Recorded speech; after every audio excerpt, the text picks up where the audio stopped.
नमस्कार, एक टेक्निकल में आपका स्वागत है। चलिए आपको बताते हैं।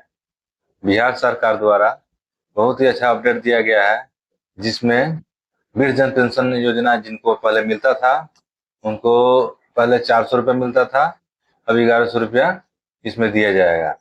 तो इसमें कैसे आवेदन करेंगे और क्या क्या डॉक्यूमेंट लगेगा, जिनका आवेदन नहीं हुआ है वो अपना आवेदन करवा ले, और जो आवेदन कर चुके हैं उनका केवाईसी शुरू हो चुका है, वो अपना केवाईसी करवा ले जल्द से जल्द, क्योंकि यह 2025 में लागू कर दिया गया है। आपको इलेक्शन से पहले यह सारा प्रक्रिया पूरा कर लें, क्योंकि जल्द ही इसका पैसा मिलने वाला है।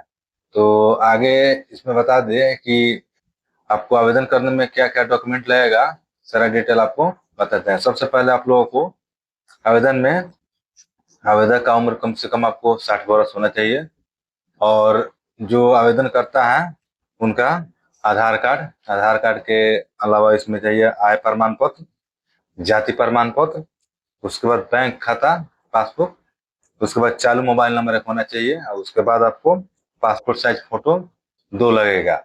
दो, इसमें दो फोटो लगाकर आप लोग को एक फॉर्म आता है। इसमें वो फॉर्म को मैं आगे चलकर बता दूंगा कहाँ से फॉर्म डाउनलोड होगा। वहां से आप लोग जाकर डाउनलोड कर लीजिएगा। डाउनलोड करके वहां से अपना उस फॉर्म को भर के, जो फॉर्म भरवाएंगे, जिनका जो अप्लीकेंट है उनका नाम, सारा डिटेल उसमें भर के, और उसको अपना जो जिस बैंक में खाता उनका है उस बैंक में जमा करेंगे। वहां से जैसे ही वेरीफाई हो जाएगा, फिर उसको वापस लेकर आना है। आने के बाद उसी जो फॉर्म भराया हुआ है उसी के आधार पर आपको सारा डिटेल ऑनलाइन में लगेगा, वहां आपको डालना पड़ेगा। तो कैसे आवेदन करेंगे सारा डिटेल आपको बताएंगे। चलिए कंप्यूटर के स्क्रीन पर। तो कंप्यूटर के स्क्रीन पर आने के बाद यहाँ आइएगा इस साइट पर। इस साइट का लिंक मैं डिस्क्रिप्शन बॉक्स में दे दूंगा, वहाँ से भी आप लोग जाकर आवेदन कर सकते हैं या फॉर्म डाउनलोड कर सकते हैं। तो यहाँ आइएगा, आने के बाद रजिस्ट्रेशन फॉर MVPY पर आपको क्लिक करना है। यहाँ क्लिक करने के बाद जैसे ही क्लिक करिएगा, यहाँ आपको फॉर्म डाउनलोड करने के लिए बताएगा, आप वहाँ से फॉर्म डाउनलोड कर लीजिएगा। जैसे यहाँ फॉर्म डाउनलोड कर लीजिएगा, यहाँ से आपको देखना है, यह फॉर्म का नाम जो है मुख्यमंत्री वृद्धजन पेंशन योजना के लिए आवेदन प्रपत्र 1 है। इसमें कैसे सारा डिटेल भरेंगे सर आपको बताते हैं। सबसे पहले आप लोग आवेदक का नाम लिखिएगा जिनका फॉर्म भर रहे हैं, उसके बाद पिता पति जो हो उनका भर दीजिएगा, उसके बाद लिंग और जो जेंडर है उनका आपको जेंडर इसमें डाल देना है। उसके बाद पूरा पता आपको डालना है। उसके बाद पंचायत, पंचायत के बाद आपको थाना डालना है। थाना डालने के बाद प्रखंड, प्रखंड डालिएगा, अनुमंडल डालिएगा। यहाँ अनुमंडल डालने के बाद आपको जिला डालना होगा, डाकघर, उसके बाद पिन कोड। जैसे ही पिन कोड डालिएगा, उसके बाद आपको एक फोटो यहाँ आपको डाल देना है। फोटो भरने के बाद आपको यहाँ से फोटो लगा देना है। जैसे फोटो लगा दीजिएगा, उसके बाद नीचे और आइएगा। आने के बाद आपको यहाँ कोटी दिया हुआ है, कोटी आपको यहाँ से अनुसूचित जाति, अनुसूचित जनजाति, पिछड़ा जाति, अति पिछड़ा जाति, अल्पसंख्यक, जिस कैटेगरी में आप आते हैं उस कैटेगरी को आपको यहाँ टिक कर देना है।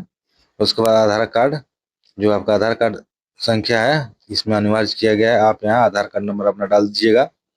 आधार कार्ड नंबर डालने के बाद आपको यहाँ बता रहा है आवेदक के साथ आधार कार्ड की 6 प्रति संलग्न करना अनिवार्य। यहाँ आवेदक का जो आधार कार्ड है उसको आप 2 कॉपी करवा लीजिएगा। एक कॉपी करवाने के बाद उस पर अपना सिग्नेचर या अंगूठा अपना कर दीजिएगा। हाँ, अंगूठा करवाने के बाद उसको इसी फॉर्म के साथ में अटैच कर देना है। उसके बाद सूचना प्राप्त करने है तो मोबाइल नंबर, एक मोबाइल नंबर दे देना है। यदि आपके पास ईमेल आईडी है तो ईमेल आईडी दे देना है, नहीं तो छोड़ देना है उसको। आवेदक का पहचान चिन्ह, आवेदक का पहचान अगर कोई है, हाथ कटा फटा हो या कहीं तिल का निशान, उसको आपको यहाँ दर्शा देना है। उसके बाद आधार सीटेड बैंक खाता, अगर आपके बैंक खाता में आधार कार्ड नहीं जुटा है या जुड़ा जुड़ा हुआ है तो आपको सारा यहाँ डिटेल दे देना है। जैसे बैंक खाता संख्या आपको डाल देना है, IFSC कोड आपको डाल देना है यहाँ। उसके बाद शाखा का नाम आपको डाल देना है और शाखा का कोड डाल देना है। जो बैंक का नाम है, शाखा जहाँ रहता है उसका आपको डालना पड़ा। उसका बैंक खाता आवेदक के नाम से होने चाहिए। इसमें बता रहा है कि बैंक खाता जो होगा आवेदक का नाम से होगा, यहाँ संयुक्त खाता नहीं होगा। यहाँ ज्वाइंट खाता होता है, ज्वाइंट खाता नहीं होना चाहिए। उसके बाद आयु आधार कार्ड के अनुसार आपको एज लिख देना है। उसके बाद मैं निष्ठापूर्वक घोषणा करता या करती हूँ, मेरी आयु 60 वर्ष है, वर्ष या उससे अधिक है। आपको यहाँ घोषणा करना है, सारा डिटेल आपको यहाँ से पढ़ लेना है। घोषणा करने के बाद आपको यहाँ नीचे लिख देना है, जो 3 वाला ऑप्शन है, इसमें मैं जो जिनका जो अप्लीकेंट है उनका नाम लिख देना है। उसके बाद जिला लिख देना है। जिला लिखने के बाद आपको बिहार राज्य की निवासी हूँ मैं प्रमाणित करता हूँ या करती हूँ कि उपयुक्त विवरण सही है। तो आपको यहाँ से अपना नाम, उसके बाद जिला लिख देना है। उसके बाद आपको यहाँ नीचे आने के बाद सारा डिटेल पढ़ लीजिएगा। सारा डिटेल पढ़ने के बाद आपको यहाँ आवेदक का हस्ताक्षर या अंगूठा का निशान आपको यहाँ कर देना है। उसके बाद यहाँ तिथि आपको जिस डेट में आप अंगूठा का निशान लगा रहे हैं या सिग्नेचर का, उसको डेट को लिख देना है। उसके बाद सहमति पत्र 2 आपको डालना है। सहमति पत्र 2 डालने के बाद यहाँ देखिए क्या भरना है इसमें, शाखा प्रबंधक या बैंक, जिस बैंक में आपका खाता है उस शाखा प्रबंधक के महोदय के यहाँ फॉर्म सहमति पत्र 2 जाता है इसमें। तो शाखा आपको डाल देना है, बैंक का सारा यहाँ डिटेल डाल देना है। उसके बाद तिथि आपको यहाँ डालना है। उसके बाद मेरे नाम से संबंधित संधारित बैंक खाता संख्या, आपको खाता संख्या यहाँ डाल देना है। उसके बाद जो आधार कार्ड से जुड़ा होना अनिवार्य है। उसके बाद महाशय मैं आपके बैंक में, शाखा का नाम, बैंक खाता संख्या। उसके बाद नीचे आना है, यहाँ सारा डिटेल आपको पढ़ते हुए नीचे आना है, क्योंकि यह फॉर्म बैंक में जाता है, यही फॉर्म बैंक में वेरीफाई होता है। तो आपको नीचे आना है, नीचे आप सारा डिटेल यहाँ पढ़ लीजिएगा। यहाँ पढ़ने के बाद आप नीचे आइएगा। आधार के संबंध में विवरणी निम्न प्रकार, यहाँ आपको आधार यूआईडी नंबर, आपको आधार कार्ड या यूआईडी आधार कार्ड में आता है, उसको डाल देना है। उसको आधार ग्राही का नाम, आपको आधार के अनुसार यहाँ नाम डाल देना है जो एप्लीकेंट है। उसके बाद आपको खाताधारी का हस्ताक्षर, यहाँ अंगूठा का निशान, उसका मोबाइल नंबर, ईमेल, अनुलग्न आधार कार्ड स्व प्रमाणित छाया प्रति, उसमें सिग्नेचर या अंगूठा का निशान करके आधार कार्ड का 2 कॉपी यहाँ लगा देना है। उसके बाद यहाँ बता रहा है बैंक प्रयोग के लिए एक जो फॉर्म है, यहाँ बैंक में लगेगा, 3 फॉर्म इसमें आता है। उसके बाद नीचे आना है, सहमति पत्र 1, इसमें फिर दोबारा आपको मैं श्रीमती या श्रीमान जो भी है, आपको जेंट्स या लेडीज जो भी है, आपको उसमें नाम डाल देना, आधार संख्या डाल देना, मोबाइल नंबर डाल देना है। तो उसमें यहाँ हस्ताक्षर या अंगूठा का निशान बता रहे हैं, यहाँ कर देना है। उसके बाद तिथि, नाम, पता आपको यहाँ डालना है, ऊपर अंगूठा का निशान लगेगा। उसके बाद हस्ताक्षर यहाँ कर दीजिएगा, नाम पता बता देना है आपको यहाँ डालने के बाद। सारा फॉर्म आपको 3 फॉर्म आएगा, इसमें अटैच कर देना। उसके बाद आधार कार्ड, पासबुक का 2 कॉपी, उस पर आपको अटेस्टेड होना चाहिए, अंगूठा या आपको सिग्नेचर होना चाहिए। उसको लगाकर आपको बैंक के पास जो ग्राहक है, जो एप्लीकेंट है, उनको भेजना है। जो आप बैंक में जाइए, अपना इसको बैंक मैनेजर के पास जाकर आपको वेरीफाई करवा लेना है। जैसे ही वेरीफाई हो जाएगा, उसको फिर दोबारा आपको लाना है, यहाँ लाकर फिर दोबारा आपको ऑनलाइन इसको इसी के आधार पर करना पड़ेगा।